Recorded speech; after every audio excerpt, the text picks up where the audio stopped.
السلام عليكم ورحمة الله وبركاته. الحمد لله رب العالمين والصلاة والسلام على خير خلقه محمد وآله وصحبه أجمعين. سبحانك لا علم لنا إلا ما علمتنا إنك أنت العليم الحكيم. وبعد. Inshallah ta'ala, we will discuss today the definition of Sunnah and Hadith. This is a very important topic. Many people, they misunderstand the meaning of both of these terms. Inshallah ta'ala, we'll go in depth in discussing what is the meaning of Sunnah and what is the meaning of Hadith and how it applies to our lives.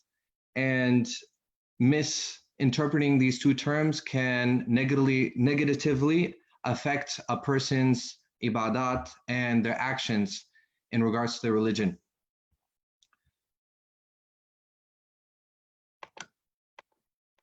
Inshallah ta'ala, we'll go ahead and get started. Before we begin, I would like to request my brothers and sisters to take notes on this class, because if we don't take notes, it's gonna be very difficult to remember what was said, because very technical discussions will be presented in today's lesson, inshallah ta'ala.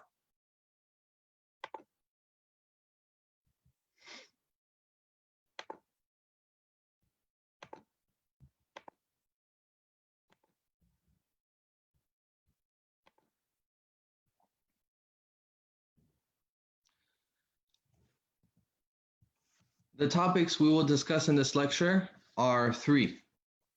Number one, the definition of Sunnah and Hadith. Number two, different categories of the Sunnah. And number three, the difference between Sunnah and Hadith. First and foremost, the literal meaning of Sunnah, it means way, habit, and lifestyle, whether praiseworthy or blameworthy. This can apply to anybody, the literal meaning. This is not only khas to the Prophet ﷺ. For example, this specific individual has a sunnah of washing his car every week. This person has a sunnah of going to the grocery store every 2 weeks.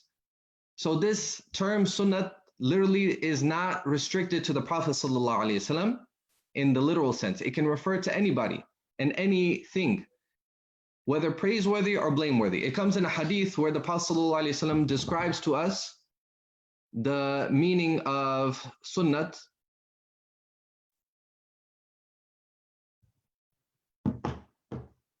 He says, "Man sanna sunnatan hasanatan, falahu ajruha wa ajru man amila biha ila yawm al-qiyam." Whoever initiates a sunnah, he will get the reward, meaning this is a sunnat which is good. Whoever initiates a good sunnat, he will get the reward, and the reward of whoever acts upon it until the day of judgment. For example, a person has a sunnat of going to the masjid and cleaning the masjid bathrooms. He starts this good action, and then afterwards, other people, they get motivated to start cleaning the masjid bathrooms as well, and they also follow along in practicing upon this sunnah of this individual. So this person, imagine he passes away and other people are following his sunnah of cleaning the masjid bathrooms without nobody even telling them to do so. This person will be getting the reward of initiating such a beautiful sunnah. On the other hand, the Prophet ﷺ said, وَمَنْ سَنَّ سُنَّةً سَيِّئَةً فَعَلَيْهِ وِزْرُهَا وَوِزْرُ مَنْ عَمِلَ بِهَا إِلَى يَوْمِ الْقِيَامَةِ. Rawahu Muslim. Whoever initiates an evil sunnah. Take the example of Qabil. Qabil was one of the sons of Adam alayhi salam. In biblical language, they refer to him as Cable or Cain, one of these two terms. Qabil, he was such a person that initiated the action of murder. He was the one who murdered his own brother. Now, before him, no one ever perpetrated such a heinous crime. He was the first one to perpetrate this act. Afterwards, this crime of killing, it continued. Now, who is going to receive the sin of killing? This sin, all this sin is going to go back to who? Is going to go back to Qabil. Because why? He initiated this sunnah. That's why we have to abstain and be very cautious in terms of initiating something bad. Because why? If a person follows that bad action of ours, that sin is going to come back to us without it decreasing of those people's sins in the least bit. So as parents, as teachers, as leaders of your community, let's be good role models for the people. Let's be good examples and initiate good things and not initiate bad things. This term, sunnah, in the technical sense, it refers to the technical meaning of sunnah, that action which the Prophet ﷺ or the Khulafai Rashidin continuously carried out. As described by Ibn Abidin radiallahu anhu, a great scholar, he says that whatever the Prophet ﷺ or the Khulafai Rashidin they did on a continuous basis, that will come under the category of sunnah. Now notice, I want you all to focus on this word here, continuous. Continuously. Why? Because if an action is done one time or two times for the sake of showing that this action is permissible, we will not call that a sunnah. And that's going to come in the latter portion of this dars, inshallah ta'ala. So I want all of the brothers and sisters to keep these terminologies in mind, because later on in the lesson, if we forget these two terminologies, it's going to be difficult to follow along. So technical meaning and literal meaning, please keep these two in mind.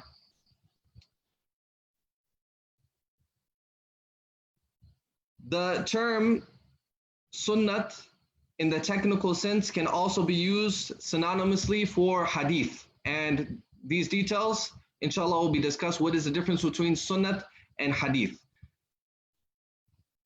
The meaning of hadith, the statement, action, or approval of the Prophet ﷺ. Statement in Arabic is qawl, action, fi'l, and approval. In Arabic, we call this, as the ulama describe, taqreer. We will give examples of each. One example of a statement of the Prophet ﷺ. For example, إِنَّمَا الْأَعْمَالُ بِالنِّيَّاتِ. Verily, actions are based on their intentions. This was a statement of the Prophet ﷺ. Secondly, fi'l, action of the Prophet ﷺ. Something which the Sahaba radiallahu anh narrated about the Prophet ﷺ. For example, the Prophet ﷺ used to pray salat in this particular manner. The Prophet ﷺ used to perform hajj in a particular manner, so on and so forth. These are all referring to the actions of Rasulullah ﷺ. And lastly, taqreer. Taqreer refers to the confirmation of the Prophet ﷺ. For example, it comes in a hadith where the Prophet ﷺ commanded the Sahaba to go to Banu Qurayza. Banu Qurayza was a Jewish tribe. The Prophet ﷺ told them, لا يصلين أحدكم العصر إلا في بني قريظة. This is narrated in Bukhari, that no one amongst you shall pray Salatul Asr except when they reach Banu Qurayza. When the Sahaba radiallahu anhum, they were traveling on the way, Salatul Asr was about to expire. So the Sahaba split into two groups. One group was saying, we have to pray Salatul Asr. The Prophet ﷺ, when he said this, he was referring to going quickly, don't delay. That's what the Prophet ﷺ meant. He did not mean that you delay your Salatul Asr and even to the extent that it becomes expired and you pray when you go to Banu Qurayza. He did not mean that. Another group of Sahaba, they took the meaning and command of the Prophet ﷺ literally, and they said, no, we're going to go to Banu Qurayza, irrespective of the time, we're going to pray our Salatul Asr over there, even if it becomes qada. So after the Sahaba radiallahu anhum, they acted upon their understanding of the statement of the Prophet ﷺ. Some Sahaba, they prayed right then and there before the expiration of Salatul Asr. And other Sahaba, they waited until they reached Banu Qurayza and they prayed after Salatul Maghrib. When they came back to the Prophet ﷺ, it came to the knowledge of Rasulullah ﷺ what both groups did, and he did not reprimand any of the two groups. So you see, this comes under the category of taqreer, approval of Rasulullah ﷺ. Now, approval can take place explicitly. For example, the Prophet ﷺ tells the Sahaba radiallahu anhum that I accept this. This is a good action, or this is a good statement. I accept it. This is explicit. Another way the Prophet ﷺ would approve or confirm something is he would be silent and he would not express any disapproval of the action. Like we see in the example of this incident of Banu Qurayza, the Prophet ﷺ, he did not show any indication of disapproval. Therefore, this will be considered to be a sunnah. So you see another point which we can derive from this hadith and this incident of the Sahaba, that difference of opinion is something which is established. It occurred even during the time of the Prophet ﷺ. You see, there's one hadith, one statement of the Prophet ﷺ, do not pray until you reach Banu Qurayza. And the Sahaba radiallahu anhum, they understood it differently. That's why you get the difference of opinion between mujtahideen, Imam Abu Hanifa, Imam al-Shafi'i, and other scholars, rahmatullahi alayhim, because you see the Quran and Sunnah is one, you have one verse of the Quran, or you have one hadith, but the mujtahideen, they will take different interpretations out of it. Let me give you one example. For example, it comes in the Quran, وَالْمُطَلَّقَاتُ يَتَرَبَّصْنَ بِأَنفُسِهِنَّ ثَلَاثَةُ قُرُوءٍ. The divorcees, they will wait for 3 quru. This is an iddat. This is the waiting period of a divorced woman. She cannot remarry unless she spends this iddat. Now, what is 3 quru? Allah Ta'ala has specified a specific duration. They will wait 3 quru. Quru in the Arabic language, the singular word of it is qara. It can refer to 2 opposite meanings. It can mean a pure cycle, or it can mean a menstrual cycle. Now, Imam Abu Hanifa, he interprets this word qar to mean her menses. She'll wait 3 menstrual cycles. Imam al-Shafi'i radiallahu anhu, he says this refers to a pure cycle. She'll wait 3 cycles. So you see, there's nothing wrong with that. One ayat, one word, however, different interpretations, both are correct, and there's no need to point fingers and fight over it. Just like the Sahaba radiallahu anhum. You take the example of Banu Qurayza, they followed a different madhab in regards to when to pray Asr. However, the Prophet ﷺ, he approved it. He did not show any disapproval, and he was okay with it. We have questions here. Inshallah, brothers and sisters, we will answer the questions after the dars towards the end. Let me see if everyone can hear. Sometimes brothers and sisters, they say they cannot hear.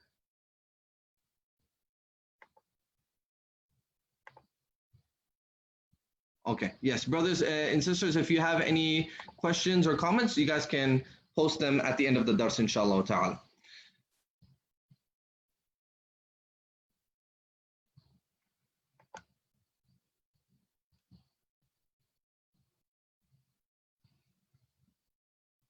Another example of taqreer is that Khalid ibn Walid radiallahu anhu, one time when the Prophet ﷺ was presented with a lizard, and the Prophet ﷺ, he expressed that he did not want to eat this lizard. So Khalid radiallahu anhu, he decided to eat it. It's mentioned, فَاجْتَرَرْتُهُ فَأَكَلْتُهُ وَنَبِيُّ صَلَّى اللَّهُ عَلَيْهِ وَسَلَّمَ يَنْظُرُ. He said that I took the lizard and I ate it. The Prophet ﷺ was looking at me. Now, the Sahaba radiallahu anhum, they asked, look how much they were observing the action of the Prophet ﷺ, and they want to make sure that they learned something the correct way. They did not want to misunderstand anything. So the Sahaba radiallahu anhum asked, أَوْ يُحَرَّمُ أَكْلُهُ يَا رَسُولُ اللَّهِ sallallahu alaihi wasallam. Is it haram to consume a lizard, O Messenger of Allah sallallahu alaihi wasallam? The Prophet sallallahu alaihi wasallam said, no. وَلَكِنَّهُ لَيْسَ فِي أَرْضِي قَوْمِي فَأَجِدُنِي أُعَافِهِ. He said that I don't find this lizard in the land of my people, so therefore I dislike to eat it. So you see, the Prophet ﷺ, he explicitly mentioned that this is not haram to consume. However, me myself, I prefer not to partake of it. So these are different examples of taqreer. These all come under the scope of hadith. Moving forward, we're going to discuss what are the different types of sunnah. Number 1, Sunan al-Huda. Sunan al-Huda, as written in this slide, it refers to the practices of the Prophet ﷺ which relate to acts of worship. So the Prophet ﷺ, he would do specific actions which were related to acts of worship. For example, praying salat with congregation. Number 2, calling out the adhan. Number 3, calling out the iqama, so on and so forth. So when a person, they leave these sunanul huda out, then it can either reach to the level of dislike or even to the level of sin. This is also called sunnah mu'akkada. We hear this term a lot, and emphasize sunnah. So for example, like the sunnahs we pray before and after our fard prayers, if a person leaves this out habitually, he will be sinful for doing that. He'll be considered a person who has turned away and forsaken the sunnah of the Prophet alayhi salatu wasalam. Therefore, sunnah al-huda are very important and they take priority. Secondly, we have Sunnanul Zawaid. Sunnanul Zawaid refers to the personal habits and preferences of Rasulullah sallallahu alaihi wasallam. Certain actions the Prophet sallallahu alaihi wasallam did by way of habit. For example, the way he dressed, the way he ate food, the way he drank water, the way he would do other actions. For example, these are all under the scope of Sunnanul Zawaid. Now, a sunan al-zawaid, if a person leaves it out, they will not get sin for it. However, if they practice upon it, this shows their true love for Rasulullah sallallahu alaihi wasallam, and they will continue on acting upon sunan al-zawaid. In every facet of life, they will ask themselves, what did the Prophet sallallahu alaihi wasallam do in this particular situation? This is a true lover and follower of Rasulullah sallallahu alaihi wasallam. Hence, we should endeavor to follow the sunnah al-zawaid as well. Don't leave it out. Don't just say, like ignorant people say, oh, it's just a sunnah. When you hear this term come out of people's mouths, it shows a lack of love for the Prophet sallallahu alaihi wasallam, that they say it's just a sunnah. And a person should be careful. Why? If a person said this term and sentence by way of looking down on the sunnah of the Prophet sallallahu alaihi wasallam, disdaining it, then this is an act of kufr, wal-'iyadhu billah. Looking down on the sunnah of the Prophet ﷺ, we should be very, very careful what comes out of our mouth. This ulama explicitly described to make fun of a sunnah, which unfortunately in our Muslim community, it's very widespread. You'll see people and hear people making fun of the beard. You'll hear people making fun of raising the pants above the ankles and other things, right? Look, brothers and sisters, if a person is weak and they cannot act upon a particular sunnah, don't look down upon it. This is the sunnah of your Prophet alayhi salatu wasalam. If you cannot do it yourself, at least show love for it, at least show respect, right? No one is criticizing you, no one's looking down upon you. You know your own situation. We urge everyone to follow the sunnah. However, if you cannot practice it, do not look down upon it, because looking down and making fun of a sunnah, this is an act of kufr. It's explicitly mentioned in the books of fiqh. We ask Allah Azza wa Jal to give us a correct understanding. Remember, the Prophet ﷺ said, Man ahabba sunnati faqad ahabbani. Whoever has loved my sunnah, he has loved me. So when a person truly loves the sunnah of the Prophet ﷺ, this shows that he loves Rasulullah ﷺ. Hence, we should be very careful with the words that come out of our mouth. Or another thing, we find individuals making fun of the hijab, making fun of the niqab. A person has to be careful with such statements. Again, there's a fear of disbelief in regards to this individual. That's why we should be very careful which emanates out of our mouth. Because why? The Prophet ﷺ mentioned in a hadith that through our tongues and our private areas, a person enters into the hellfire mostly through these two things. And it comes in another hadith, the Prophet ﷺ said, whoever guarantees me the guarding of his tongue, that which is between his two jawbones, and that which is between his two thighs, meaning his private area, whoever guarantees the safeguarding of these two things, I guarantee for him Jannah. So let's all make a firm intention, starting from today, that I will be very careful which comes out of my tongue. And when people make such ignorant statements, it shows the reality of what's in their heart. Why? Because the tongue is a scoop of what's in the heart. Whatever is inside, that's going to come out. So that shows a person's lack of love for the Prophet ﷺ when they make such ignorant statements. May Allah Ta'ala save us. Sunanul Zawa'id. So these are actions which a person does, they will get great reward for it. We should endeavor to do both Sunanul Huda and Sunanul Zawaid. Al-Qadi al-Iyad, a great Maliki scholar, he mentioned, أصول مذهبنا ثلاثة. The foundations of our religion are three things. Let's keep in mind these three things. Number one, الاقتداء بالنبي صلى الله عليه وسلم في الأخلاق والأفعال, to follow the Prophet صلى الله عليه وسلم in regards to his character and also in regards to his actions. Number two, الأكل من الحلال, to consume only that which is permissible. Number three, وإخلاص النية في جميع الأعمال. هذا ورد في الشفاء. And number three is to have a sincere intention in all of your actions. These are the principles and foundations of our deen. A very important topic and discussion here, which many people, they misunderstand. Not every hadith can be used as evidence. There is a difference between hadith and sunnah. An overview of this particular topic is that you will have many ahadith of the Prophet ﷺ, regardless of its authenticity. And some hadith can be used as evidence and some cannot. For example, you open a Bukhari, you cannot act upon every hadith in Bukhari. Understand that very well. Those who studied Bukhari, they'll understand what I'm talking about. And I'll explain by way of example, inshallah. I have some messages again. I just want to make sure everyone is able to hear.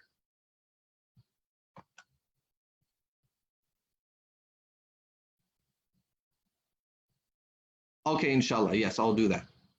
Someone was asking for references. Inshallah, I'll give that at the end of the dars.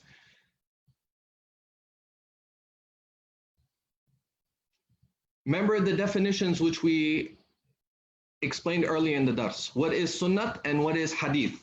Sunnat, remember, that which the Prophet ﷺ did on a continuous basis, or the Khulafai Rashidun. The proof for that, the Prophet ﷺ, what did he tell us? Why do we have to follow the sunnah of the Prophet ﷺ? He said in an authentic hadith, "Alaykum bi sunnati wa sunnati al-Khulafai ar-Rashidin al-Mahdiyyin." You must follow my sunnat and the sunnat of the al-Khulafa ar-Rashidin al-Mahdiyyin, the guided, righteous Khulafa, the successors of the Prophet ﷺ.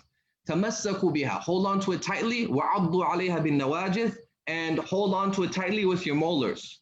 So the Prophet ﷺ is emphasizing to us the importance of following his way. He did not say, just hold on to it. He did not suffice on that. First he said, tamassaku biha, hold on to it. And not only that, hold on to it tightly with your molars, showing that a person must hold on to it very, very tightly. And it comes in another narration that تَرَكْتُ فِيكُمْ أَمْرَيْنِ لَن تَضِلُّوا مَا تَمَسَّكْتُمْ بِهِمَا. I left you two things. You will never become misguided as long as you hold on to these two things. Before this statement of the Prophet ﷺ, he said, فَإِنَّهُ مَن يَعِشْ مِنْكُمْ بَعْدِي فَسَيَرَى اخْتِلَافًا كَثِيرًا. Whoever will live after me will see many, many differences. So what is the way out? What is a safe way? You have to hold on to two things. Kitabullah wa sunnati, the book of Allah, which is the Quran, and the sunnah of the Prophet alayhi salatu wasalam. When you hold on to these two things tightly, you will be safe from all types of deviations and misguidances. Now, what does that mean? Does that mean that we go into the book of Allah subhanahu wa ta'ala and we go into the hadith and we try to understand ahkam on our own? This is not what it means. Because Allah Ta'ala says, فَاسْأَلُوا أَهْلَ الذِّكْرِ إِن كُنْتُمْ لَا تَعْلَمُونَ. Ask the people of knowledge if you do not know. Certain ayat and certain hadith, a person, they have no choice but to follow the opinion of a scholar. And I'm going to explain that by way of example, inshallah ta'ala. Hadith, remember, qawl, fi'l, and taqreer. The statement of the Prophet ﷺ, the action of the Prophet ﷺ, and the confirmation of the Prophet ﷺ. Other scholars, they also add to this, as-sifat al-dhatiyya, the attributes of the Prophet ﷺ. For example, the Prophet ﷺ's hair was like this, the Prophet ﷺ's teeth was like this, etc., etc. This also comes under the category of hadith. And remember, sometimes, like we mentioned earlier, sometimes sunnat is used synonymously for hadith as well. You will find it in examples mentioned in books as well. One example I want to give to you, brothers and sisters, how hadith are not the same as Sunnah. And you cannot always act upon hadith.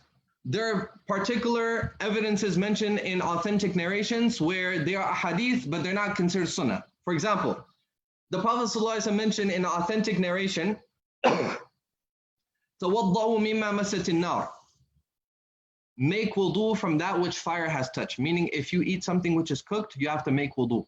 This is an authentic narration of the Prophet ﷺ. However, no mujtahid from the four madhabs, they take this opinion. This is not acted upon. تَوَضَّعُوا مِمَّا مَسَّتِ النَّارِ. This is not acted upon. However, it's an authentic narration. Another example of hadith being hadith and not a sunnah is in the beginning of Islam, talking was allowed in prayer. Some Sahabi, for example, would come to the masjid late and he would ask one Sahabi, how many rakats did I miss? And for example, the Sahabi would say, you missed 2 rakats. So the Sahabi who came late, he would go somewhere and he will perform the raka'at which he missed, and then he will join the prayer afterwards. In the beginning of Islam, this is how the raka'at were made up for a masbuq. Now, obviously, what do? When the Imam says salam, then we stand up and we make up our missed raka'at. So this was in the beginning of Islam. And that's one example of hadith being different from sunnah. Another example, there are specific hadith which are exclusive to the Prophet ﷺ. For example, during one time, the Prophet ﷺ was married to 9 wives. However, we all know from the verse of Surah An-Nisa, Mathna wa thulatha wa ruba', 2, 3, or 4. 4 is the limit. However, you have a specific group of people, right? No need to mention names. You have a specific group of people where they say, look, the Prophet ﷺ had 9 wives, therefore we can have 9 wives. So you see how if we don't understand the difference between sunnah and hadith, a person will fall into deviation, and you will see that they will do more than 4. That's a whole topic on its own. So again, there's specific hadith which are exclusive to the Prophet ﷺ, and they don't come under the category of sunnah. That's why for hadith, we need guidance of ulama, scholars. If a person has not studied and received proper training of Bukhari and other books of hadith, and they just go into the English translation and they tell people, brother, right? You hear the slogan a lot, brother, just follow the Quran and Sunnah. Everything is in the Quran and the Sunnah. Yes, right? Like Ali radiallahu anhu said, Kalimatul haqq urida biha al-batil. Kalimatul haqqi urida biha al-batil. It's a true statement. However, falsehood is intended with this true statement. How is that? They say all these imams, leave them, put them to the side, leave Imam Abu Hanifa, leave Imam Shafi'i. Why are you following a madhab, brother? This is shirk. Follow the Quran and hadith. Brother, what are these mujtahideen following? They're also following the Quran and Sunnah. What are they just making up stuff? They're bringing Quran and Sunnah also as well. So this is a statement which ignorant people make, and I just showed you by way of example that if you say that, oh, I'm gonna follow authentic hadith, then what are you doing? It could lead to you going away from the Sunnah of the Prophet ﷺ. Nowhere in the hadith will you find the Prophet ﷺ, right? This is a challenge to everyone. Where in the hadith of the Prophet ﷺ have you heard the Prophet ﷺ say, follow my hadith? He didn't say follow my hadith. He said, alaykum bi sunnati, follow my sunnat. That's why one term that's used for Muslims, Ahlul Sunnah wal Jama'ah, the people of the Sunnat. We follow the Sunnat of the Prophet ﷺ.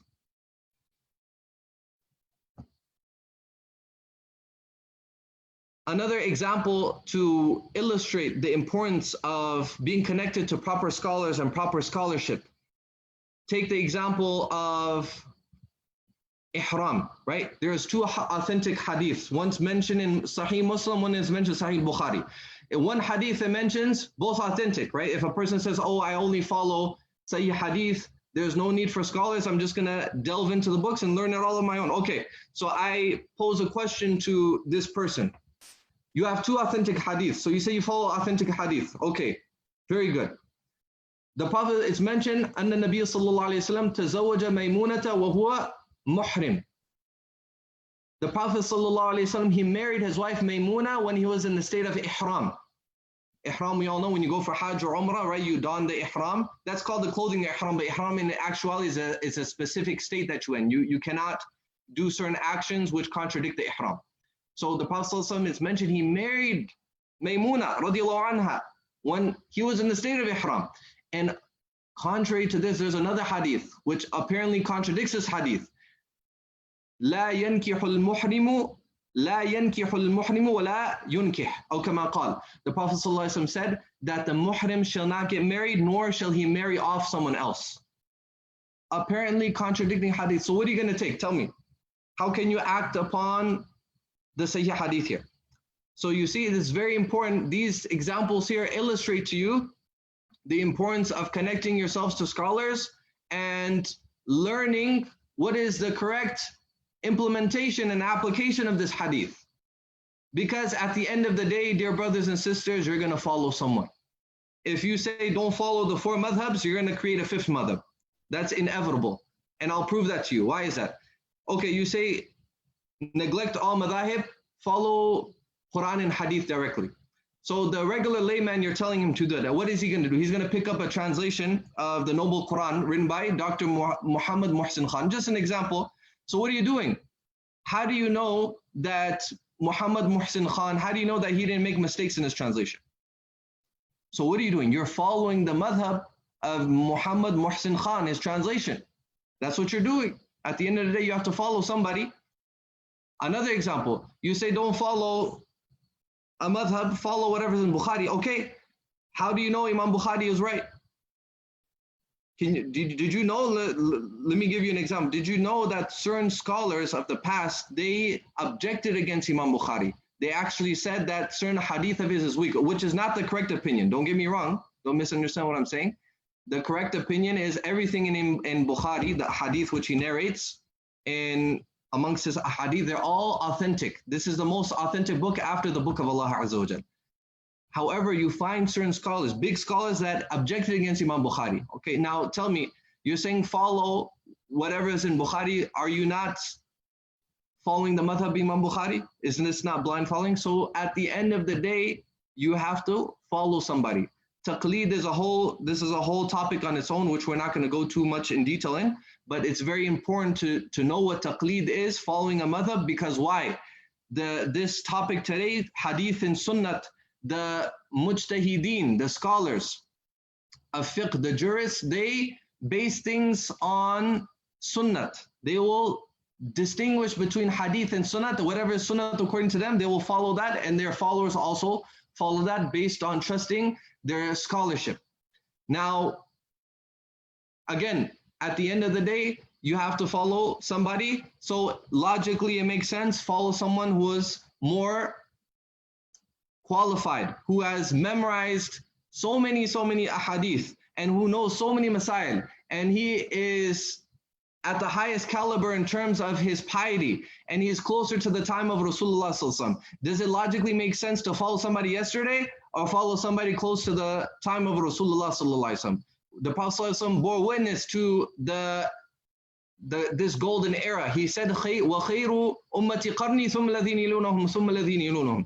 The best of my nation is my generation, then those who follow, then those who follow. Now, do we neglect all of that and we follow people from yesterday?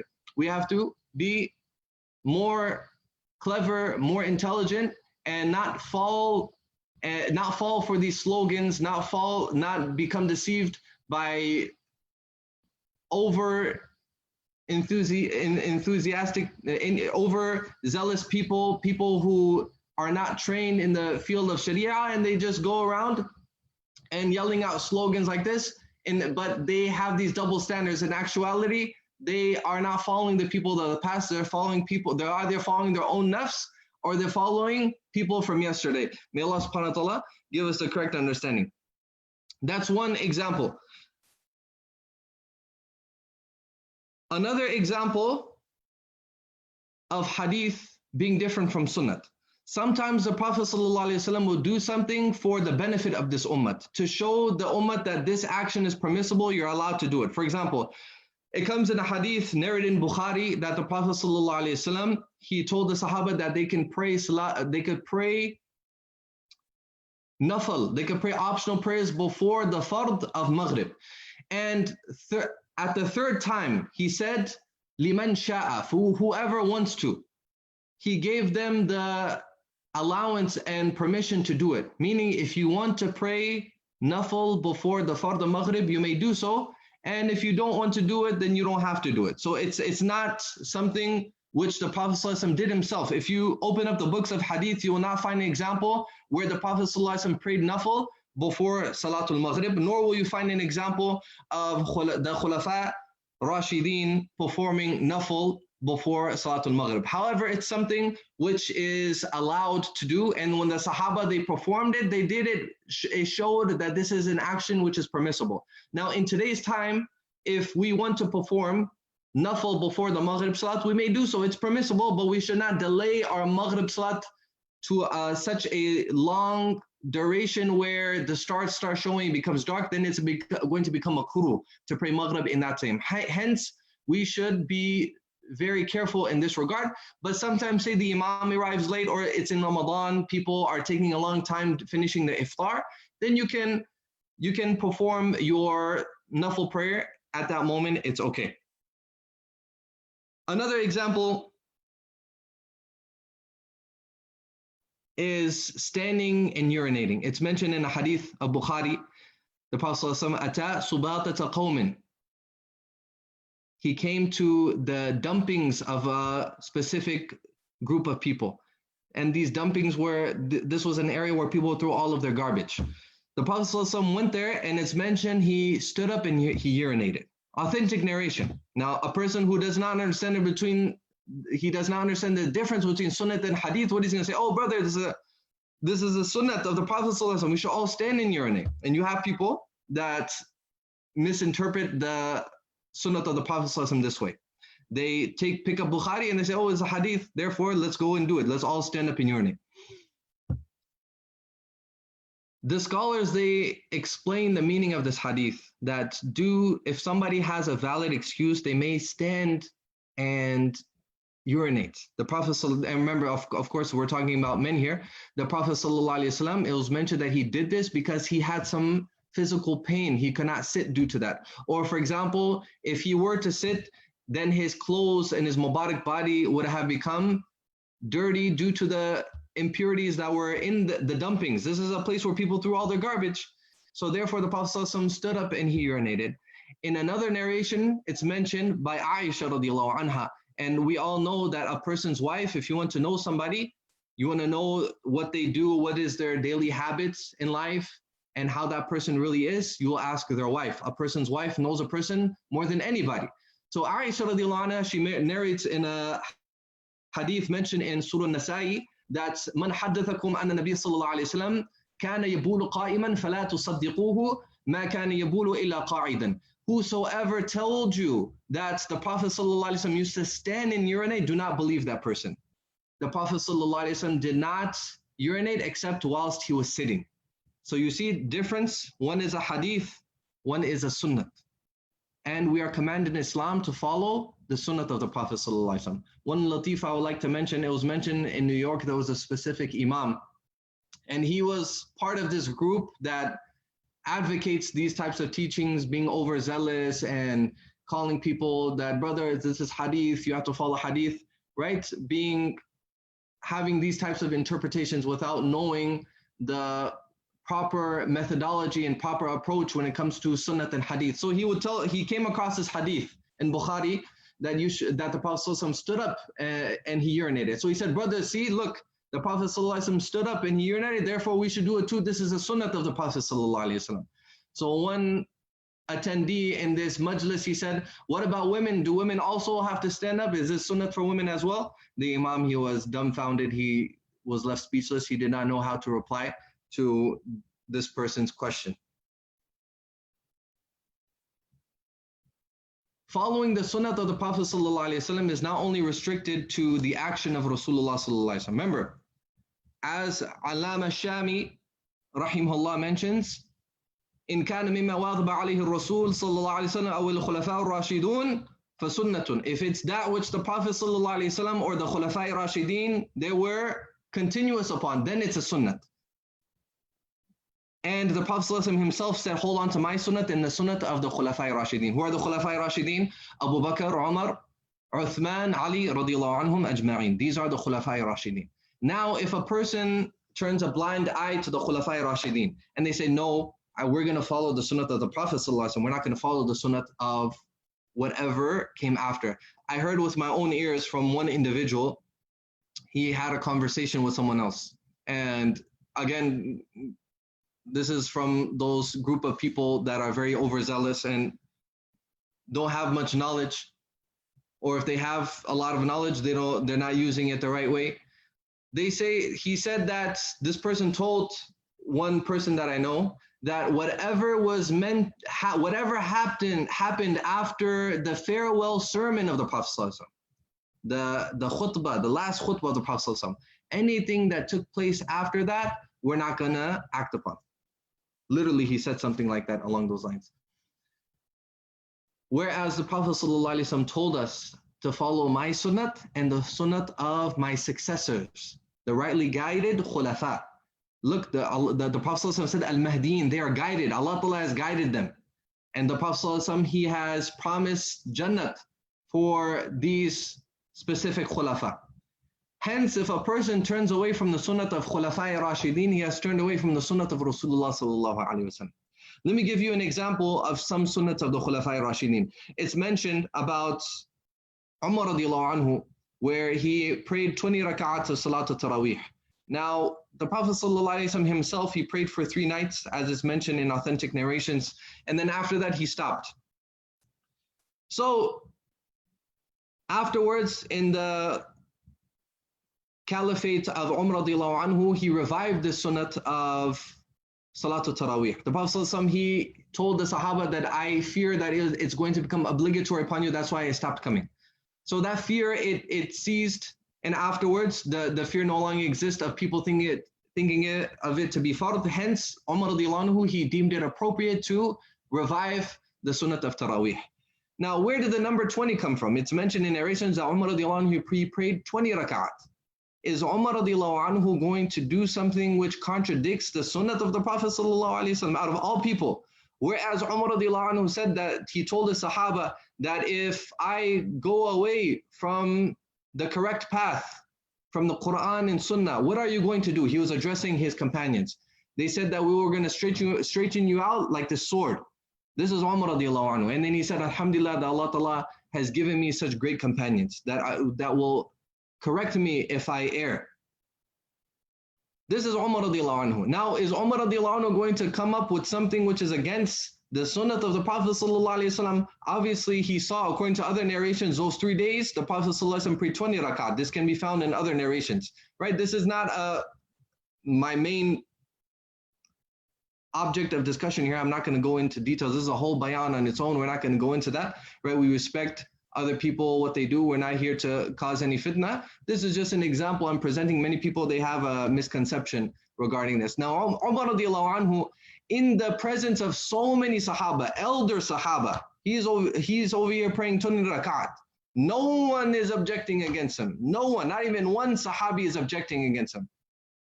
That why are you praying 20 rakat to Umar? Now, is this now if a person is going to leave this and say, no, I'm going to pray 8 rakats. So what is he doing? He's going against the sunnah of, okay, if for argument's sake, you can say, okay, for argument's sake, there's no authentic narration that said that the Prophet ﷺ prayed 20 rakats of Salatul Taraweeh. What about the action of Umar radiallahu anhu and the tawaruth, the legacy, the action which has been passed down from generation to generation to such an extent in Makkah and Medina, in the Haramain al-Sharifain, they're praying 20 rakats. All of this, you're going to say that, oh, this is against the sunnah, and we're going to do 8 rakats, right? That's a whole topic on its own. We're not going to go into that. So this is one example of sunnah of Khulafai Rashidin, which we must hold on to tightly. Number 2, in the Khilafat of Uthman radiallahu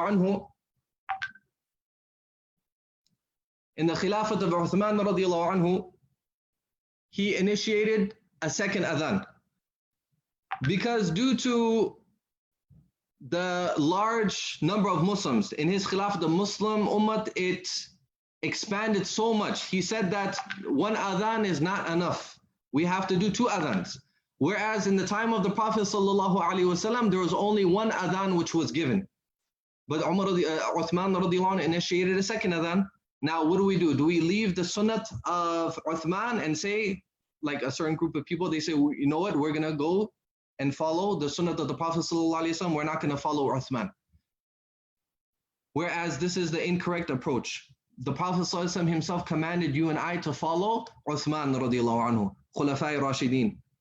So therefore, this comes within the scope of following the sunnah, to follow the Khulafa as well. These are a few examples. There are many other examples where we're not going to go into details. So remember, sunnat is evidence in Sharia. Merely being a hadith, that doesn't make something a hujjat, an evidence. It has to be the sunnat of the Prophet ﷺ. And who are the ones that are going to distinguish and tell us that this is sunnat and this is not sunnat? This is the job of not every Tom, Bob, and Harry. This is the job of the mujtahideen, fuqaha such as Imam Abu Hanifa, Imam Al-Shafi'i, Imam Malik, Imam Ahmad radiallahu anhum ajma'in. These are the stars of this ummah. These are the people who have the capability. Now, a person who says that, no, I could do it myself. Okay, let me ask you a question. Did you memorize 1,000,000 hadith? Did you know that Imam Ahmad radiallahu anhu memorized 1,000,000 hadith, authentic, fabricated, all types of hadith he memorized? When you memorize that much hadith, I will follow your madhab. You could start a madhab and I'll follow you. Do you know the Arabic language inside and out with poetry like these mujtahideen did? Did you memorize the Quran like these mujtahideen did with different modes of recitation? Did you sit in the company of Sahaba like Imam Abu Hanifa did? Did you sit in the company of Tabi'een and Tabu'at Tabi'een like other mujtahideen did? Do you know the action of Khairul Qurun? You know, Imam Malik rahimullah, he would base his madhab. One of his principles was what the people of Medina did. That was actually a principle of his madhab, that he would consider that a proof. If the people of Medina, they did an action, he said, look, that's a proof on its own. Now, the people of Medina, compare the people of Medina today, with all due respect, you'll find all types of people from outside coming to Medina, and they're far away from the sunnah of the Prophet ﷺ. Illa mashallah. Now, that era, the golden era, are you going to compare it to today's time? What example can you present to somebody that, look, the people of such and such place, they're doing it, therefore that's a proof on its own? That was Imam Malik radiallahu anhu. Do we live in that time? Do we live amongst those people? So logically, it makes sense to connect yourself instead of connecting yourself to your own nafs, like what people do, right? Like people say, they say, put that to the side, just follow Quran and Hadith directly, right? In actuality, what are you doing? You come on, a person who does this, they come under the category of this ayat. They become a misdaq. They become a target of this ayat. أَفَرَأَيْتَ مَنِ اتَّخَذَ إِلَهَهُ هَوَاهُ. Have you not seen the one who has taken his desires as a god? He has taken his desires as a god, meaning whatever his desires tell him, he does that. He obeys his desires. Today, you know what? Oh, I'm bleeding today and blood is flowing. I'm going to follow the madhab of Imam Shafi'i today. A person touches their wife and he says, oh, you know what? According to Imam Abu Hanifa, touching your wife, it doesn't break your wudu. So today I'm going to be a Hanafi. So what do you have? You have a fifth madhab. You become a Shanafi. That's what a person becomes. Hence, the more cautious approach is to follow one madhab.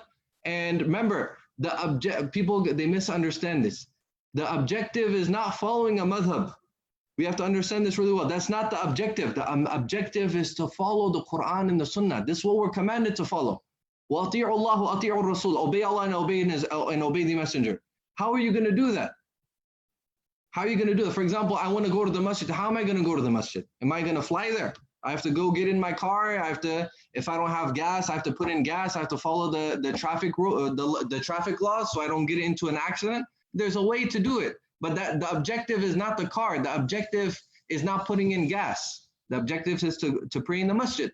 Hence, our objective is following the Quran and Sunnah. But how are you going to do that? If you don't connect yourself to this legacy for 1400 years, people have been following authentic scholarship. There's a whole chain. Now you want to break off from that and you want to say that, oh, I understood the deen today. The people of the past, they didn't understand the deen. I understood it today. I'm somebody who has reached that level, right? This is pure ignorance. Just like a person doesn't do that in worldly examples. For example, a person doesn't go and become a doctor by reading medical books or watching YouTube videos. A person doesn't do that. Likewise, a person cannot reach that level of scholarship and level of understanding just by merely reading books, and even worse, reading English translations. Like we have many people today. May Allah Ta'ala give us the correct understanding. Another examples of how fuqaha, they sift through hadith, they sift out the hadith from the sunnah of the Prophet sallallahu alaihi wasallam. It's mentioned in one hadith that Abdullah bin Mas'ud radiallahu anhu, he said that the Prophet sallallahu alaihi wasallam raised his hands, the takbiratul tahrima, right? That he raised his hands in the takbir and he did not raise it afterwards, meaning he only did raf'ul yadayn one time. In other authentic narrations, you will find that the Prophet ﷺ, he did raf'ul yadayn before and after the ruku'.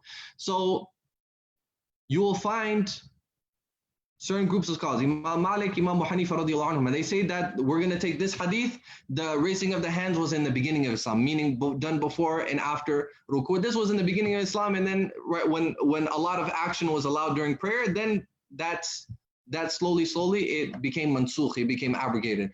And then you have Imam Ahmad and Imam Ash-Shafi'i radiallahu anhuma, they say, no, this is the sunnah to raise your hands before and after the ruku'. Hence, you see, there's no problem if a person follows one particular madhab and the other person follows the other madhab, there's no problem. But you see, they have that authority to distinguish between what is sunnah and what is hadith. For example, according to Imam Malik and Imam Abu Hanifa radiallahu anhu, the raising of the hands before and after ruku', this is hadith, this is not sunnah. However, it's sunnah according to other groups of scholars. So these are a few examples how mujtahideen, they differentiate between sunnah and hadith. Another example given, like we said, tawadda'u mimma masat an-nar, no mujtahid has taken that, making wudu from that which fire touches, from that which is cooked.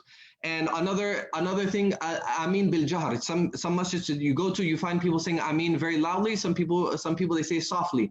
Now again, there's two hadith in respect to this. Imam Malik and Imam Abu Hanifa radiallahu anhu, they're on one side, they say that this Ameen out loud was done ta'liman, for the sake of education, for educating a specific Sahabi by the name of Wa'il radiallahu anhu. The Prophet ﷺ was teaching him how to do the Ameen. But this is a hadith. The sunnah, the way in actuality is to do it softly. But Imam Ahmad, Imam Ash-Shafi'i radiallahu anhuma, they say, no, this is considered to be a sunnah of the Prophet alayhi salatu wasalam. And we have reached the end of this dars. If there's any questions, please feel free to ask. Next week's dars is going to cover the preservation and compilation of hadith of the Prophet alayhi salatu wasalam. Number 2, status and authority of sunnah and Islamic law. Inshallah ta'ala, we hope that everyone will participate in this. Jazakumullah khairan. Does anybody have any questions? Let me check. Okay, so someone asked, what is bid'ah? Bid'ah, in actuality, that's going to be covered towards the end of the series. We're going to cover in detail, but bid'ah, in a nutshell, is something which the Prophet ﷺ did not do in terms of ibadah. A person, let me give you one example. Say a person today comes and says that we're going to pray the Salatul Zuhr 6 rakats, right? The Prophet ﷺ never prayed 6 rakats Salatul Zuhr, it was always 4. So a person, he originates and he initiates something new in the religion. This is considered to be bid'ah, right? Something which has no precedence in the time of the Prophet ﷺ or the time of the Sahaba radiallahu anhum. It's something which goes totally against that. Would Salamu Alaikum, would sunnah be considered a habit and action? Yes, there are 2 types of sunnah. One is sunnanul huda, like we discussed. Let me go back to that slide. There are 2 sunnats of the Prophet sallallahu alaihi wasallam.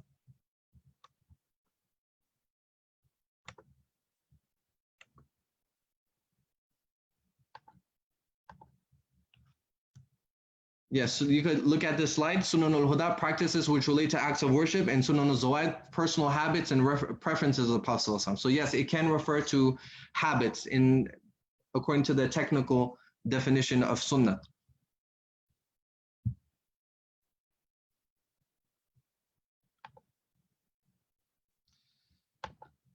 Okay, any other questions? Please repeat the hadith of three things to hold to, please. Yes. The hadith, alaykum bi sunnati wa sunnati al-khulafa al-rashidin al-mahdiyyin. Hold on to my sunnat and the sunnat of the rightly guided khulafa. And another hadith that's mentioned, taraktu fikum amrayn. I've left to you two things, and you will not become misguided as long as you hold on to these two things, kitabullah wa sunnati, the book of Allah and my sunnat. Another question, can we say that sunnat is a part of hadith? Yes. So what this means is, understand it in this way, that every sunnat is a hadith, but not every hadith is a sunnat. Okay, again, every sunnat is a hadith, but not every hadith is a sunnat. Remember, hadith refers to the statement, the action, or the confirmation of the Prophet ﷺ. So many a time that results in being a sunnat of the Prophet ﷺ. But sometimes, like we mentioned, it's not always going to be a sunnat of the Prophet ﷺ. Okay.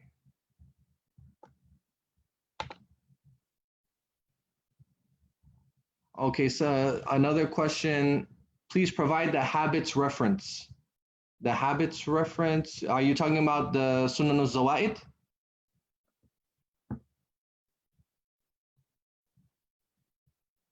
One brother asked about the references. You're talking about the Sunan al-Zawaid, correct? The one for Sunan al-Zawaid, 1 second. There is in actuality, there is a reference for that. I'll give that to you for Sunan al-Zawaid. This is mentioned in Sharh al-Wiqaya and also in Radd al-Muhtar of A'lam al-Shami. It's mentioned in Sharh al-Wiqaya and Radd al-Muhtar. What is Sunan al-Zawaid? It's a book on Islamic law, particularly the Hanafi madhab. Another question, is it written somewhere to follow Khulafai Rashidin? Sunnah, yes. Alaykum bi sunnati wa sunnati al-Khulafai Rashidin al-Mahdiyyin. Yes, that is the hadith. Alaykum bi sunnati wa sunnati al-Khulafai Rashidin al-Mahdiyyin. Sunnah mu'akkada, this is referring to Sunan al-Huda. Remember, Sunan al-Huda is related to acts of worship, and acts of worship, this can also be labeled as Sunnah mu'akkada. This category of Sunan al-Huda can also be labeled as Sunnah mu'akkada as well.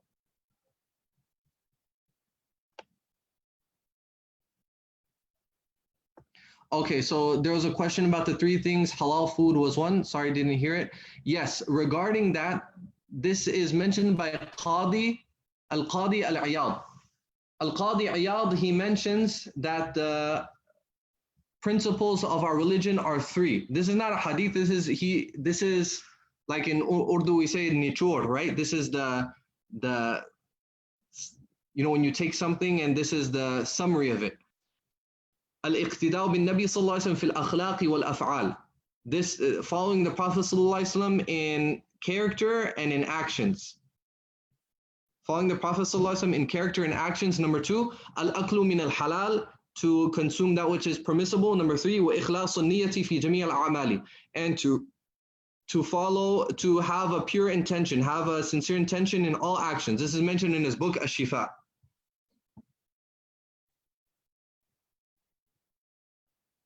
Any other questions, brothers and sisters?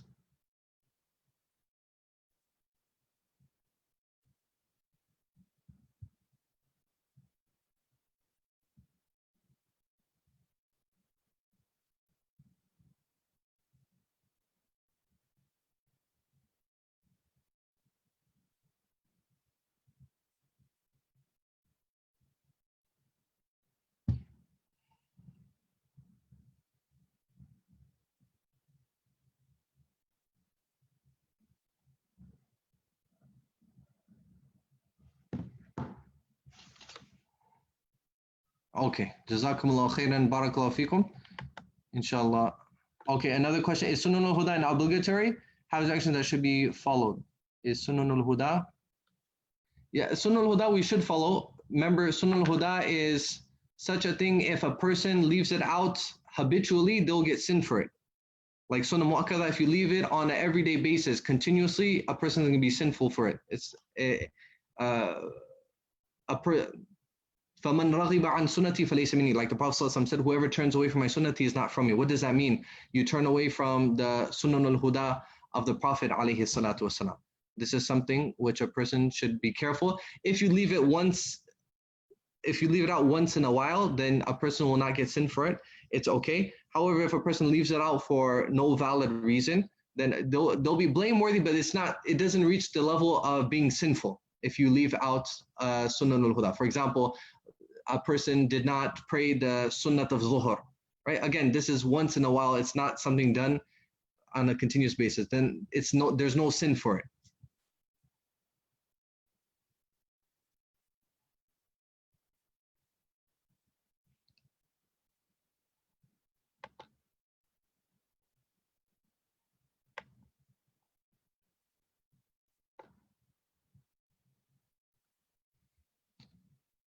Okay. Jazakumullah khairan. Barakallahu fikum. Inshallah, we'll continue next Wednesday. Assalamu alaikum wa rahmatullahi wa barakatuhu. Subhanallah wa bihamdihi. Subhanakallahumma wa bihamdika. Ashhadu an la ilaha illa anta.